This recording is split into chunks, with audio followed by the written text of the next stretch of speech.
Cette saison, en Formule 1, on a deux nouvelles équipes qui ont rejoint le plateau. D'un côté, on a Cadillac, qui est une vraie 11e équipe, dont on a déjà parlé dans une vidéo récemment. Et aujourd'hui, on va s'intéresser à un projet bien plus ambitieux, qui est celui de Audi. Audi, c'est un monstre du sport automobile. Endurance, rallye, DTM, Dakar, partout où la marque allemande est passée, elle a gagné. Et après des années d'attente, enfin, Audi est arrivé en Formule 1. Je peux vous dire qu'ils ne sont pas là juste pour faire de la figuration. Alors on peut se poser plusieurs questions, par exemple pourquoi Audi a mis autant de temps avant d'arriver en Formule 1 et surtout maintenant qu'ils sont là, comment est-ce qu'ils vont faire pour s'imposer? Installez-vous confortablement, abonnez-vous si ce n'est pas encore fait, activez bien la cloche et laissez-moi vous expliquer le plan de Audi pour gagner en Formule 1 d'ici 2030.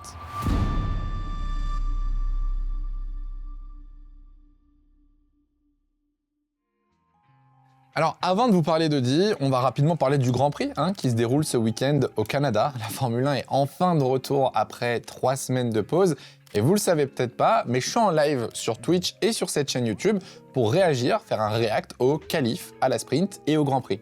Très souvent en live, on me demande « Hydro, comment est-ce que je peux regarder la course facilement? Est-ce que t'as pas une solution ?» Et la réponse est oui, c'est le sponsor de cette vidéo, CyberGhost VPN. Et normalement, vous commencez à les connaître vu que c'est un partenaire de la chaîne. En plus de vous protéger, CyberGhost VPN vous donne accès à des contenus indisponibles en France sur plus de 40 plateformes de streaming. Ça va être Netflix, Prime Video, Disney+. En quelques clics, vous avez accès à des catalogues qui sont seulement disponibles à l'étranger, comme aux États-Unis ou par exemple au Japon, et notamment pour regarder la Formule 1 tranquillement. Bon, au-delà de ça, CyberGhost VPN vous protège en ligne, que ce soit votre data, vos informations, les sites malveillants, vous ne vous en rendez pas compte. Quand vous êtes en navigation privée, on n'est pas protégé. Par exemple, votre fournisseur d'accès à Internet ou les réseaux Wi-Fi publics savent exactement ce que vous faites en ligne. Et c'est là que CyberGhost VPN rentre en jeu. Je ne vais pas rentrer dans la technique pour vous, le principe il est simple en gros, c'est de protéger votre connexion Internet. Vous protégez quand vous êtes en ligne en vous faisant passer par des serveurs sécurisés dans plus de 100 pays pour que personne n'ait accès à ce que vous faites sur Internet, y compris CyberGhost VPN. C'est un peu bizarre. Il y a déjà plus de 38 millions d'utilisateurs et 20 000 avis excellents sur Trustpilot. Donc oui, CyberGhost VPN, ça fonctionne et c'est utile. Avec un seul abonnement, vous pouvez protéger jusqu'à 7 appareils, donc que ce soit votre téléphone, votre tablette ou encore votre ordinateur. Si ça vous intéresse, et je pense que ça va être le cas, vous aurez un lien dans la description et un QR code à l'écran pour profiter de 83% de réduction en plus de 4 mois gratuits. Donc ça fait 2,03 € par mois. Donc n'hésitez pas, vous avez une garantie satisfait remboursé de 45 jours, un service client 24 sur 24, 7 sur 7, donc testez-le et faites-vous votre propre avis. Merci à CyberGhost VPN de nous soutenir sur cette chaîne. On se donne rendez-vous ce week-end pour les reacts et on passe tout de suite au sujet de cette vidéo. Bon, Audi est une marque ultra populaire dans le monde de l'automobile, c'est l'une des plus importantes en termes de vente et elle connaît également un immense succès en sport automobile. Le Dakar, le DTM, les 24 heures du Mans, le rallye, même la Formule E, la marque allemande a gagné mais surtout dominé partout et dans toutes les catégories dans lesquelles elle est passée. Mais il restait encore une discipline dans laquelle elle n'avait jamais mis les pieds, c'est la Formule 1. Alors, ça fait très longtemps qu'Audi aurait pu rentrer en F1. Ils ont largement la popularité, les moyens, les infrastructures pour ce sport, mais s'ils ne sont pas venus plus tôt, c'est simplement parce que Audi ne voulait pas venir en Formule 1. La F1, c'est un tremplin médiatique gigantesque qui véhicule une image très forte et pendant très longtemps, cette image, elle correspondait tout simplement pas à ce que Audi voulait transmettre. Audi, c'est avant tout une marque tournée vers la technologie et leur objectif en sport automobile n'est pas seulement de gagner, mais c'est surtout de développer des innovations pour ensuite les intégrer sur leur voiture de série.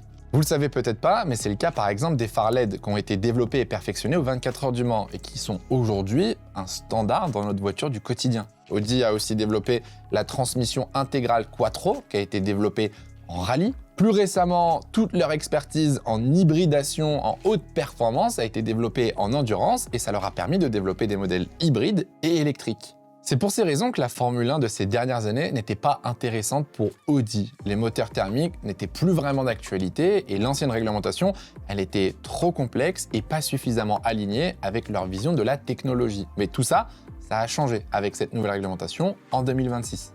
Un nouveau moteur hybride simplifié, une partie électrique plus importante, la suppression du MGU-H et un carburant plus durable. Pour Audi, l'idée d'arriver en Formule 1 avec cette nouvelle réglementation, elle est beaucoup plus cohérente et surtout elle s'aligne avec les idées et les envies d'innovation de la marque allemande. Mais attention, Audi, aujourd'hui, ne vient pas en Formule 1 uniquement pour la technologie. Ils viennent aussi pour gagner. Le projet a été officiellement annoncé en 2022 pour une arrivée en 2026, ce qui signifie que Audi a eu 4 ans pour se préparer avant sa première course. Ils ne partent pas de zéro puisqu'ils ont racheté progressivement l'équipe de Sauber. Donc ce n'est pas une nouvelle équipe et honnêtement, c'est plutôt intelligent. Construire un projet sur une base qui existe déjà, ça permet à Audi de débuter son aventure avec des infrastructures et du personnel qui a l'expérience de la Formule 1. C'est extrêmement important parce que c'est quelque chose qui ne s'achète pas en fait. D'autant plus que cette expérience, elle est très utile vu les ambitions d'Audi. L'idée pour eux, c'est pas d'acheter des pièces à droite, à gauche pour bricoler une voiture, acheter un moteur, etc. Non. La volonté d'Audi, c'est de tout contrôler, de tout développer soi-même, que ce soit le châssis, l'aéro, toutes les pièces de la voiture et même le moteur. Construire un bloc propulseur dès sa première saison, c'est ambitieux de leur part. Ça montre de 1, le sérieux de la marque, mais surtout l'envie de s'inscrire dans ce sport sur le long terme. Pour piloter ce projet de la meilleure des manières, Audi avait décidé de faire confiance à 2 hommes, Andreas Seidl et Oliver Hoffmann. Alors Andreas Seidl, vous le connaissez peut-être, c'est un ancien ingénieur qui a été notamment team principal chez McLaren entre 2019 et 2023. Il a une grosse expérience en Formule 1 et a rejoint Sauber en 2023 pour gérer tout le côté opérationnel du futur projet d'Audi. À ses côtés, Oliver Hoffmann, lui, s'occupait un peu plus du côté administratif. Il représentait Audi, mais surtout les intérêts de la marque. À ce moment-là, on a donc une direction à 2 têtes, ce qui est assez rare en Formule 1 et qui s'inspire un peu de ce qu'on a chez Red Bull, du moins ce qu'on avait avec Christian Horner et Helmut Marko. Sauf que là, ça s'est pas très bien passé. L'ambiance en interne était catastrophique. Les 2 hommes n'arrêtaient pas de se disputer, ils n'avaient pas du tout la même vision du projet et cette lutte de pouvoir, au final, s'est terminée sur un licenciement des 2 après seulement 4 mois. Ce qu'on peut dire, c'est que ça partait déjà très mal. Mais pour reprendre la tête du projet de Audi en Formule 1, la marque allemande a fait appel à une personne que vous connaissez très bien, Mattia Binotto. Alors, Mattia Binotto, ça faisait déjà quelques temps qu'il n'était plus actif en Formule 1. Après des années pour le moins compliquées chez Ferrari, notamment avec la gestion et le management des pilotes, l'Italien s'était éloigné du paddock jusqu'à être contacté en 2024 par Audi.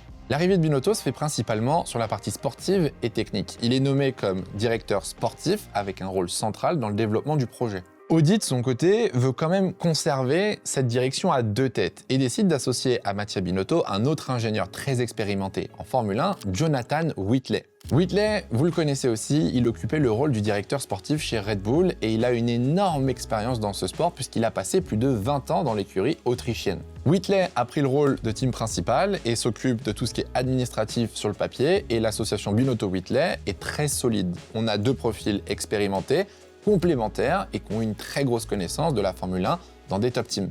À ce moment-là, on est donc en 2025, ils prennent leur fonction chez Sauber pendant que le projet Audi est en construction. C'est comme si en 2025, il y avait la gestion de 2 écuries en même temps.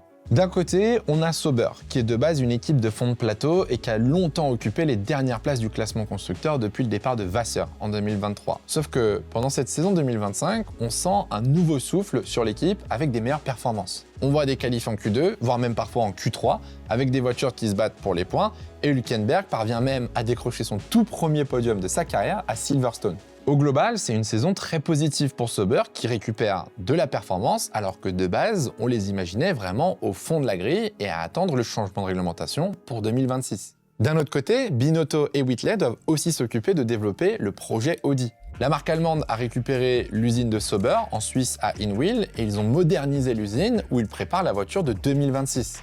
En parallèle, Audi a développé un département spécial à Neubourg dans l'usine historique de la marque allemande où notamment le moteur V6 hybride est conçu et où les pilotes se rendent pour faire du simulateur. Vous pouvez aussi rajouter à ça le développement d'un centre F1 dans la Motorsport Valley à Silverstone pour avoir un point d'ancrage en Angleterre.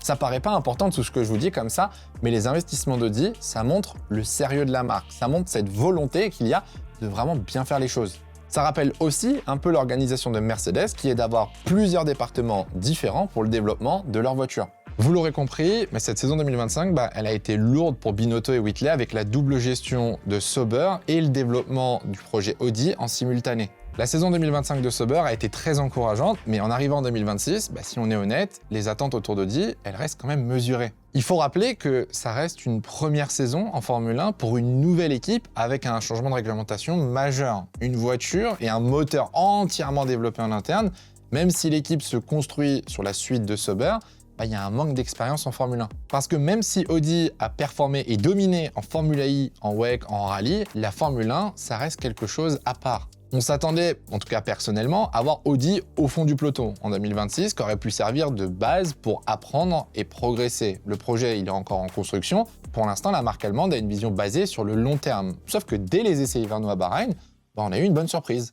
La performance de la monoplace était déjà solide, clairement installée dans le midfield, loin du fond de la grille, ce qu'on aurait pu imaginer pour une toute première voiture développée en interne. Le moteur, lui, montre un niveau correct, alors c'est pas exceptionnel, mais c'est une base prometteuse, surtout d'un point de vue performance, mais au-delà de ça, il y a un détail qui a attiré l'attention de tout le paddock, c'est les innovations aérodynamiques sur les pontons. Ces ouvertures verticales très marquées, avec un design qu'on voit au final nulle part ailleurs, ça c'est une vraie signature du projet de Audi, et ça semble plutôt bien fonctionner, puisque le début de saison d'Audi est quand même assez impressionnant. À Melbourne, première course de l'histoire de l'équipe, et la voiture marque déjà des points, grâce à une P9 de Bortoleto avec une bonne performance. La voiture est présente, elle performe dans le midfield, ils se battent contre Haas et V-Carb, mais ils sont loin d'être ridicules. Mais même si la performance est vraiment encourageante, tout n'est pas parfait. Très rapidement, on a vu des problèmes de fiabilité sur le moteur. Si on prend les 4 premiers Grands Prix, en comptant les sprints, Audi compte déjà 6 problèmes moteurs pour empêcher Hülkenberg et Bortoleto de performer, voire même pire, de les empêcher de participer aux séances. Forcément, ça change complètement la lecture de ce début de saison, parce que même si le potentiel de la performance, il est là, c'est constamment gâché par des problèmes de fiabilité. Alors, c'est frustrant, parce que sans ces problèmes, je pense qu'Audi aurait pu marquer beaucoup plus de points et être bien mieux placé que la 9e place du classement constructeur. Alors, même si la saison 2025 avait permis de stabiliser l'équipe autour de Binotto et Whitley, les tensions en interne ont fini par refaire surface. Et après seulement quelques courses, Whitley a déjà décidé de quitter l'équipe. Alors, officiellement, on parle de raisons personnelles, mais en réalité, il y a plusieurs facteurs qui expliquent ce départ. Déjà, la relation de travail qui s'est dégradée avec Binotto. Avec l'expérience qu'il a eue chez Ferrari, Mattia a progressivement pris de plus en plus de place dans la structure, jusqu'à créer un déséquilibre dans la direction de l'équipe. Et cette situation a généré des tensions en interne, notamment sur la vision long terme et la manière de gérer l'organisation. À côté de ça, Whitley a aussi eu une opportunité chez Aston Martin. Alors, ça se passe pas très bien sur ce début de saison, on est bien d'accord, mais l'idée de Newey, c'était d'attirer Whitley pour le placer comme team principal. L'objectif était de replacer Adrian Newey sur la partie technique. Bon, pour l'instant, rien n'est officiel. En tout cas, après 3 courses, Whitley a bel et bien quitté Audi. Ce départ, il entraîne une nouvelle restructuration au sein de l'écurie allemande. Binotto s'est retrouvé à devoir être team principal et directeur sportif, mais ça a changé. Désormais, Binotto est seulement le team principal. Le nouveau directeur sportif, c'est Alan McNish. Alors, ça peut paraître surprenant, mais c'est une figure emblématique du groupe Audi, avec une immense expérience en endurance et en sport automobile de façon globale, mais aussi une vraie connaissance de la marque et surtout de son ADN. Il a été pilote par le passé, puis s'est impliqué dans les projets de développement et faisait partie de ceux qui ont contribué à préparer l'arrivée de Audi en Formule 1. Son arrivée en tant que directeur sportif, au final, c'est presque une suite logique du projet, surtout qu'il peut apporter beaucoup de bien à l'équipe. Si on revient côté piste et qu'on prend un peu de recul sur ce début de saison 2026, faut rester lucide sur un point, c'est qu'Audi, pour l'instant, n'est pas au niveau des top teams.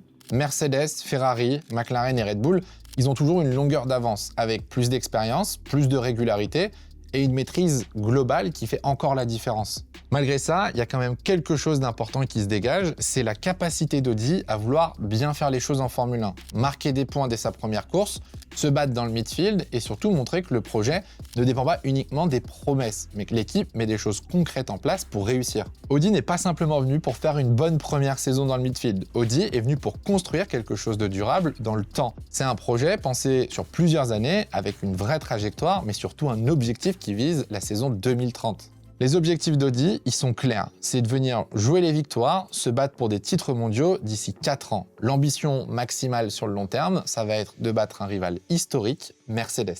Parce qu'en plus d'être un rival historique, Mercedes, c'est la référence en termes de moteur hybride depuis 2014. C'est aussi l'équipe qui domine ce début de réglementation. Donc si Audi veut pouvoir dominer la Formule 1, un jour, il faudra battre Mercedes. Honnêtement, quand je regarde tout ce qui a été mis en place jusqu'à présent, je trouve que c'est plutôt positif. Les infrastructures, le développement du moteur, les recrutements stratégiques, les innovations techniques, mais aussi les difficultés traversées et la manière dont le projet continue malgré tout à avancer, Audi pour l'instant ne construit pas un projet fragile. On parle là d'un projet structuré, ambitieux, profondément cohérent, qui se heurte quand même à quelques problèmes, certes parce que le monde de la Formule 1 est très dur, mais Audi a vraiment la volonté de bien faire les choses. Si vous voulez mon avis, je pense qu'Audi est l'équipe qui a le plus de potentiel pour rattraper les top teams. Ça va prendre du temps certes, mais je pense que c'est celle qui investit le mieux pour essayer de devenir championne du monde. N'hésitez pas à me dire dans les commentaires si vous êtes d'accord. Nous, on se retrouve très bientôt pour une prochaine vidéo. Prenez soin de vous, c'est le plus important. Ciao, ciao.